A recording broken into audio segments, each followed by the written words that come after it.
Hey guys, Lethal Leslie here, and today we're going to be building the best possible Lone Star TX-15 DML rifle in Escape From Tarkov. So the way we like to start these is I like to open up this section where you can see the weapon completely built. So if you're looking to try and build it a little bit faster, you can look at the stuff here, which will save you a lot of time, maybe figure out what a lot of this stuff is without having to go right through the video. But obviously the abbreviations in these aren't always perfect, so if you open it up you can see the proper name across the top, which makes it hard to search them on the market. So we are going to be dismantling and building it bit by bit. This is going to be a step-by-step guide. This gun is not cheap, which is kind of cool. It's good to see some extremely expensive builds on the game from time to time.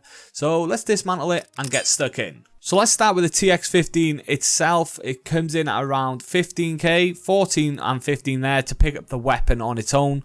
So to actually buy the weapon is cheap as chips really to get yourself started, but that is obviously not a function in TX. You need a lot more parts before it's actually going to work.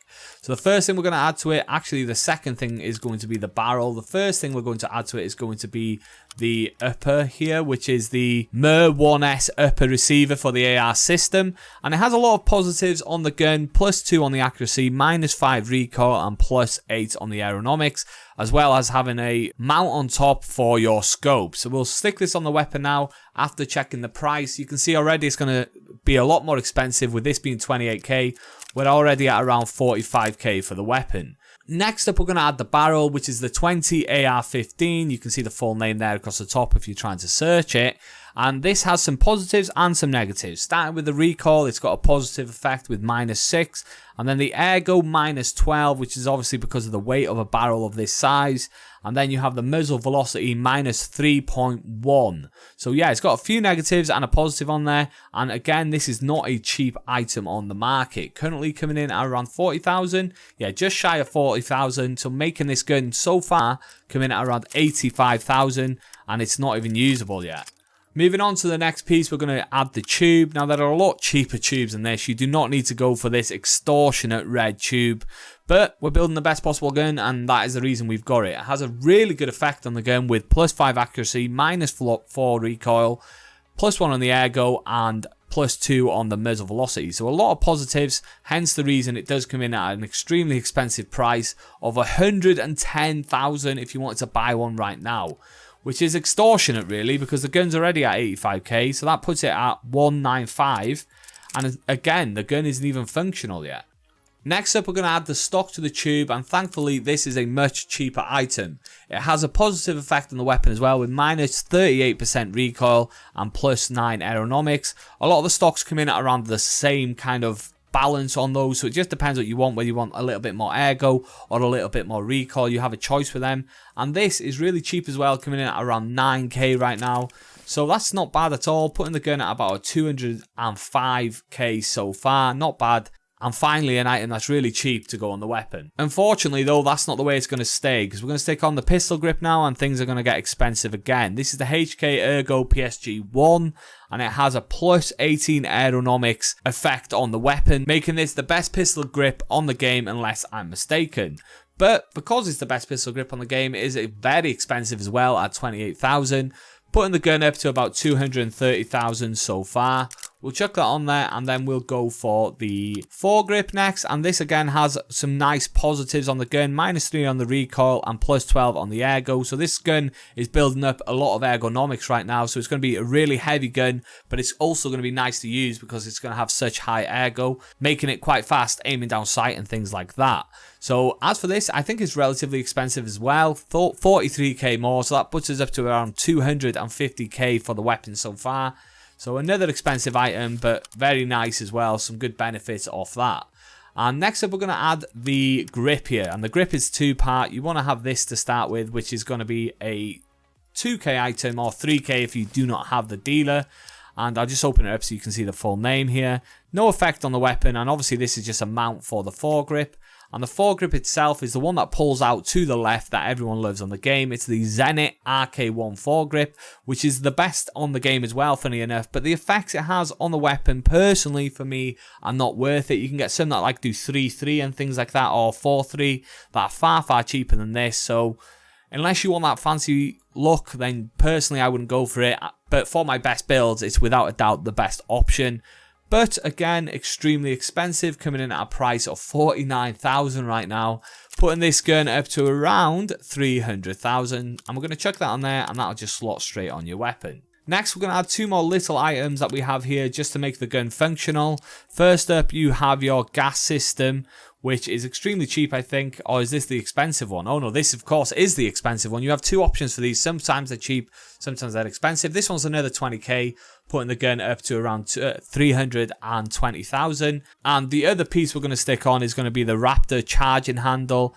And this comes in around, what's it going for? Around 8k, so that's more reasonable, a cheap item. And both of them will just slot in and make the gun functional.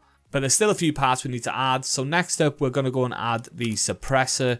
Now, we've got a 2-part here for the suppressor again. If you want the best suppressor, you are going to need to get yourself the mount. Now, the mount goes for around 6k if you're not buying off the trader, and 4k if it's in stock. And the suppressor goes for 66k, so that puts the gun just shy now. It's about 390k for the gun so far, so extremely expensive. So we'll chuck these 2 on. Fantastic work. And then there's 2 more things to add, as well as the bullets. We'll unload that now.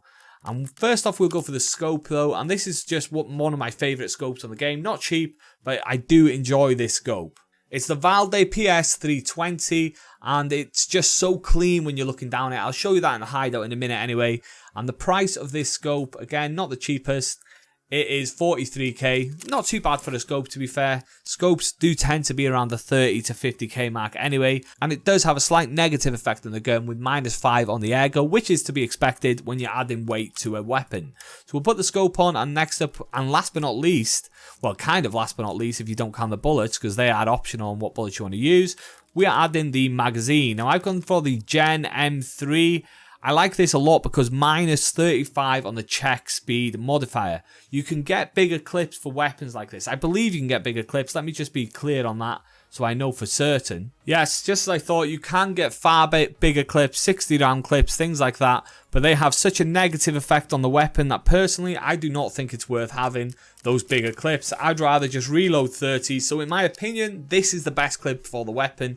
It's much cheaper as well, which is obviously nice. It has slight negative effect, but you're going to be able to chuck another clip in this real fast. And it's a single fire weapon, so if you need to have 60 bullets in a single fire weapon at any situation, then your aim must be absolutely terrible. Now, as for price for this, it comes in at around 4,000, which I think is reasonable.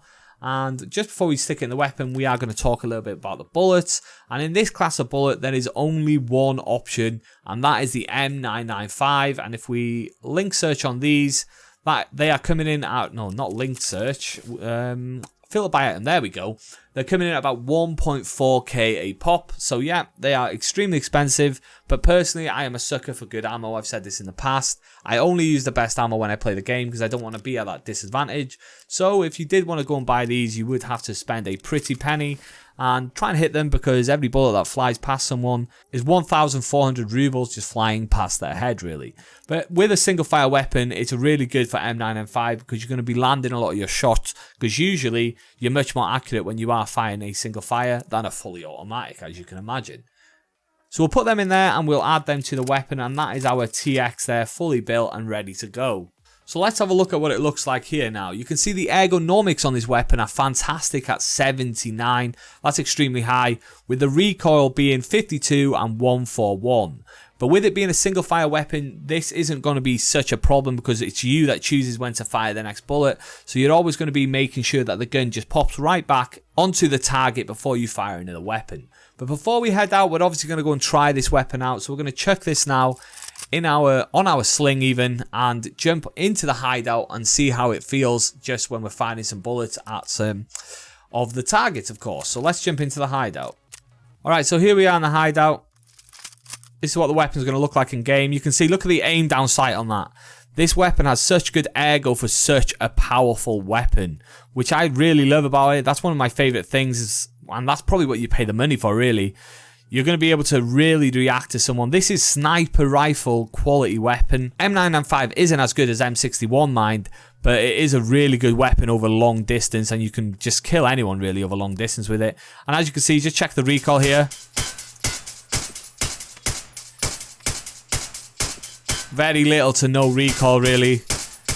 And it's the fact that you get to shoot the next bullet yourself, and you know, you get to decide when that next bullet fires out the weapon. This is me not doing any recoil control whatsoever here, by the way. I'm not moving the mouse. I'm just letting the bullets go wherever they go. And yeah, so you can see it's extremely accurate. And it's as accurate as you want to be when it's a single fire weapon. We managed to hit almost every shot there around the head. Again, I wasn't trying to control the recoil there. So that is the TX. Hopefully this video helps you in some way. Personally, if it was me, I would probably go for something a little bit cheaper on some of the parts on this weapon if I was to build one for myself. But if you are looking to make just the best possible weapon, which is nice to make sometimes, just to see what the best of the best feels like, then you can go and build one just like this. I'm going to leave that video there anyway. If you like the video, like the video. Subscribe if you want to see more. Thanks for watching as always, and take it easy.